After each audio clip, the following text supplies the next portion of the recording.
Você sente que a sua vida está estagnada? Que você chegou em determinado momento da sua vida em que parece que o seu emocional não evolui, o seu profissional não evolui, o seu psicológico não evolui, o seu conhecimento, a sua sabedoria, basicamente se tornar uma pessoa mais inteligente, né? Vencer desafios que muitas vezes você já se propõe há tanto tempo, mas nunca conseguiu romper, vícios que até hoje você carrega consigo e não consegue se libertar desses vícios e vive sempre repetindo o mesmo problema. Semana após semana. Chega domingo, você até pensa, se propõe em ter uma semana diferente e acaba repetindo tudo exatamente da mesma forma como você não gostaria de fazer e que está te mantendo preso, ancorado nessa vida que você tem hoje. A gente está chegando no final do ano agora de 2025 e a gente sempre faz planos, né? Na virada do ano, a gente sempre projeta um ano melhor, projeta um ano de mudança, projeta um ano de transformação pessoal mesmo. Só que no final das contas, pouca coisa acontece, pouca coisa muda e passam os anos e você praticamente continua sendo exatamente a mesma pessoa. Então, se uma pessoa que te conheceu há 2, 3, 5 anos atrás se te encontra hoje, capaz que ela estiver até numa situação pior do que a que você estava há 5 anos atrás. Uma pessoa pior do que você era há 5 anos atrás, com um corpo pior, com uma mentalidade pior, com os resultados piores ou com uma diferença muito pouca, né? De 5 anos atrás ou de dois, enfim, não importa o tempo. Mas o ponto é muito, parece que é muito difícil, né, cara, você se libertar de quem você é hoje para se tornar uma nova pessoa que você gostaria de ser. Parece que a gente se vê preso, né, a quem a gente é hoje, aos hábitos enraizados que a gente tem hoje, e não consegue, né, a deixar de ser quem a gente é hoje para se tornar uma pessoa nova, uma pessoa melhor, que tem novos hábitos e, consequentemente, novos resultados em uma nova vida, né? E eu acho que o primeiro ponto enraizado que dificulta esse processo de mudança, eu vou percorrer por alguns pontos aqui, tá? Para que no final desse vídeo você realmente saia com uma consciência mais expandida em relação ao porquê você tem vivido o que você tem vivido e ao porquê você não tem conseguido mudar coisas na sua vida que você gostaria muito de mudar e está lutando por essa mudança há muito tempo, mas não consegue. Que existem alguns hábitos, e esses são os mais difíceis de mudar, tá? São aqueles hábitos que você se identifica com ele, que você enxerga aquele hábito como parte de quem você é. Vou te dar um exemplo aqui, por exemplo, cerveja. A cervejinha do final de semana, a cervejinha da quarta-feira, a cervejinha do domingo, a cervejinha depois do futebol. Geralmente esse é um hábito que você quase que tem uma identificação com esse hábito e percebe ele como sendo parte de quem você é. Então parece que o parar de beber é quase deixar de ser quem você é. Porque aquilo faz parte da sua idade. Você percebe aquele hábito como parte da sua identidade. E no fundo, cara, mudança, ela realmente é sobre isso. É sobre o tempo todo morrer para quem você é hoje e você vai perceber, eu ouvi uma frase muito foda esses dias em um corte aí, que ele falou assim que a mudança no início, ela parece como uma morte, para depois você perceber ela como um novo renascer, né? Então é realmente isso, acho que o processo de mudança é realmente você ir morrendo para quem você é e deixar e permitir que um novo você nasça. Só que como a gente já está muito apegado a determinados hábitos, por mais que a gente saiba que ele prejudica, que ele não contribui para a nossa saúde, não contribui para uma série de questões na nossa vida, a gente já está acostumado, já está apegado e aquilo gera um certo prazer para a gente, que torna muito mais difícil essa mudança. Então você tem que perceber que você só vai conseguir se libertar de alguns comportamentos, de alguns hábitos, se você literalmente encarar aquilo como uma morte. Cara, eu vou ter que morrer para quem eu sou hoje e permitir que uma nova pessoa nasça, para que um novo hábito saudável, né, um hábito que de fato vai te levar para onde você quer chegar, nasça no lugar desse, que hoje te deixa preso e ancorado nessa realidade que você não quer viver, nesses resultados que você não gosta. Então o primeiro ponto é esse, o processo de mudança, ele é um processo de morte e renascimento contínuo. É você realmente perceber como essa parte de mim vai ter que morrer, eu vou ter que abandonar essa minha parte de mim, vou ter que deixar essa parte de mim para trás, vou ter que me desassociar dessa parte de mim para que uma nova pessoa nasça a partir disso. Então, realmente é um processo de morte e renascimento e você precisa enxergar dessa forma. Então, qual é a parte de você que precisa morrer imediatamente para que um novo você nasça e te traga uma nova realidade, tá? Novos resultados e te aproxime da vida que você tanto deseja viver. E em paralelo a isso, tem uma segunda questão que é, no fundo, as pessoas elas têm medo da mudança porque as pessoas, o ser humano, é natural do ser humano ter medo do desconhecido. Então, existe um livro que chama A Coragem de Não Agradar. Apesar do título ser esse, né, ele aborda questões muito mais amplas do que essa questão de relações interpessoais, essa necessidade de ser aprovado, de ser aceito, de receber validação de outras pessoas. Ele fala sobre um tema lá que chama meta. No fundo, quando você não consegue mudar, é porque a sua meta verdadeiramente não é a mudança, mas permanecer onde você está. Parece meio contraintuitivo, parece loucura, mas de fato é uma verdade. Eu vou te dar um exemplo prático que muito provavelmente você possa se identificar, tá? Sabe por que muitas vezes você não dedica 100% em algo? Por exemplo, gestão de tráfego, digital, internet. Sabe por que muitas vezes você se dedica parcialmente? Por mais que você fale, não, cara, eu sei que eu estou dedicando muito, mas se você parar para fazer uma reflexão real, você vai perceber que daria para ser dedicado muito mais do que aquilo que você está dedicando. A grande maioria das pessoas não dedicam 100%, não dá all-in mesmo em algo que elas se propõem a fazer, porque lidar com a frustração, né, de não ter resultado, sabendo que você não deu 100% de você, é muito mais fácil do que ter que lidar com a frustração da falta de resultado, sabendo que você deu 100% de você. Aí é frustração real. Aí é frustração real, porque você sabe que você deu tudo de si naquilo e mesmo assim não conseguiu ter resultado até aquele determinado momento. Agora, quando você dedica só parcialmente a sua energia, o seu tempo, o esforço, a sua capacidade em algo e não tem resultado, no fundo é porque você não quer lidar com essa situação de ter que enfrentar uma frustração real por ter dedicado 100% da sua energia e da sua capacidade que você tinha naquele momento e não ter resultado. Aí você dedica parcialmente, porque quando não tem resultado, internamente você justifica e se anestesia com o argumento de eu também não dediquei tudo que eu poderia dedicar, eu também não dediquei 100%, é por isso que não deu certo. Então, a sua meta ela tem que ser verdadeiramente a mudança. Tá? Parece ser meio contraintuitivo, mas essa é uma verdade, cara. Eu vou te dar um outro exemplo aqui. Tem uma pessoa na minha família que ela tem ansiedade, ela sofre de ansiedade e ela toma remédio forte mesmo, controlado, e é um nível de ansiedade muito intenso a que ela tem. E isso se agrava sempre nas segundas-feiras. É uma pessoa próxima. Então isso se agrava sempre nas segundas-feiras. Ela tem o hábito dela de final de semana e ela bebe cerveja, enfim, nos finais de semana. E no domingo é o dia que normalmente ela mais bebe, já começa a sentir a prévia da segunda-feira. E na segunda-feira ela fica péssima, assim, deitado o tempo todo, com expressão ruim, em agonia, não come direito, enfim. A vida dela na segunda-feira simplesmente não existe, porque a ansiedade vem muito forte. Porque quando você tenta preencher o vazio que existe dentro de você com o mundo, com o que o mundo te oferece, é a mesma coisa de você tentar preencher você, um espaço interno seu, com ácido. O buraco ele só vai aumentar. Você jamais vai conseguir preencher um vazio que existe dentro de você com o que o mundo tem para te oferecer. Esse vazio ele só é preenchido com o que Deus tem para te oferecer.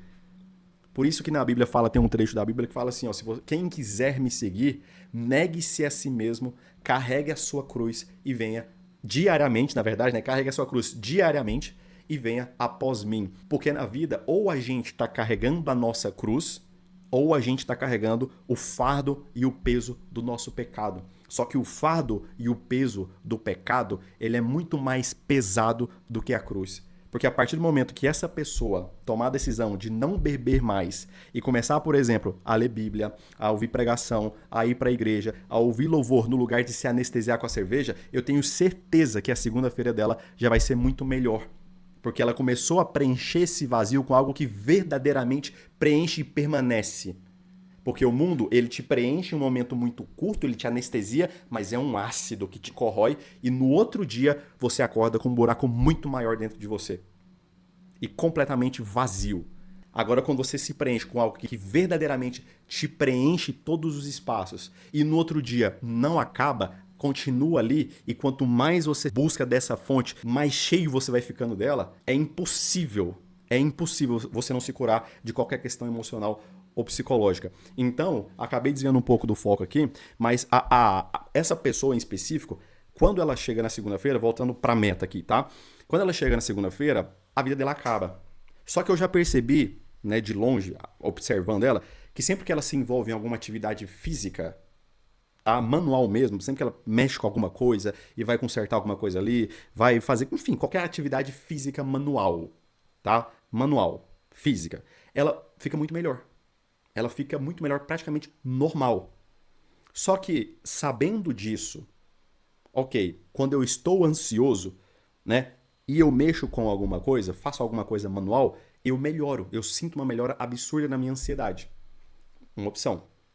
Segunda opção, quando eu tô ansioso, eu me enfio no sofá, me enfio na cama, no quarto escuro e fico ali só remoendo pensamento, pensamento, pensamento e só vou me afundando na ansiedade.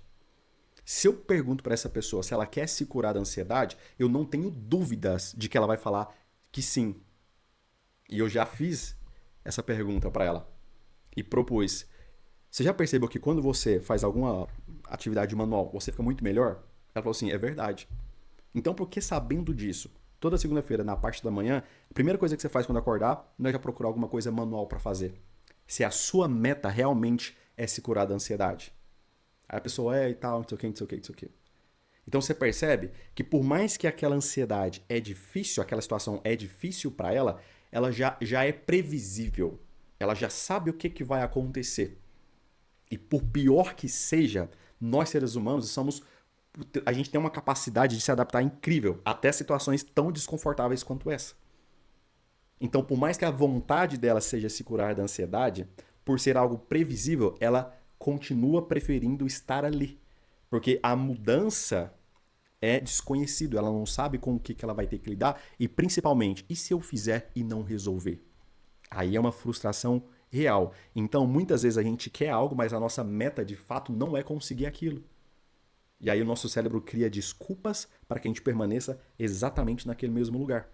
Vou te dar um outro exemplo para essa questão da meta ficar muito clara, a nossa meta real interna, que é inclusive citada no livro, tá?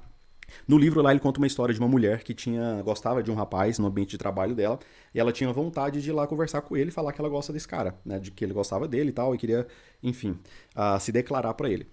E essa mulher, toda vez que ela falava em público, ela ficava vermelha. Ela ficava com a bochecha vermelha por causa da situação, da vergonha ali, enfim, do contexto de modo geral. Ela ficava vermelha. E aí ela falou, porque esse livro é escrito por um psicólogo, né? E ela foi falar para esse psicólogo, que é o escritor do livro, né? Que ela não tinha coragem de falar com o cara com medo da bochecha dela ficar vermelha e ele perceber. Só que no fundo, esse foi só um argumento que o cérebro dela criou para justificar o real motivo, que é, nesse caso, o medo da rejeição. Se a gente fosse escavar lá no fundo, o real medo que impediu ela de falar com esse cara não era a bochecha dela ficar rosada, mas o medo da rejeição.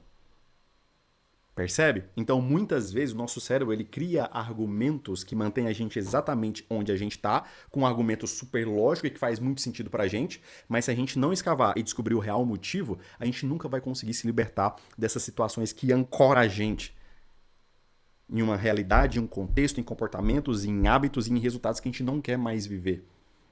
Beleza? Então, esse é o segundo ponto que eu acho que é extremamente importante para que você, de fato, consiga viver mudanças reais na sua vida.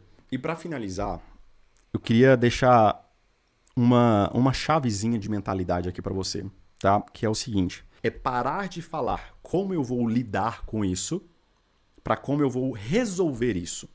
Porque o lidar dá uma sensação de continuidade. Ah, eu quero parar de beber. Ah, como é que eu vou lidar com as bebidas? Não, como é que eu vou resolver? Tá? Porque o resolver é ponto final. Mudou. Daqui para frente, tá resolvido. O lidar é ir jogando para frente. Ah, como é que eu vou lidar? Como é que eu vou lidar com essa situação? Então para pensar, com quantas situações na sua vida hoje você está lidando? Ah, como é que eu vou lidar com isso? Como é que eu vou lidar com aquilo? Como é que eu vou lidar com isso? Blá, blá, blá.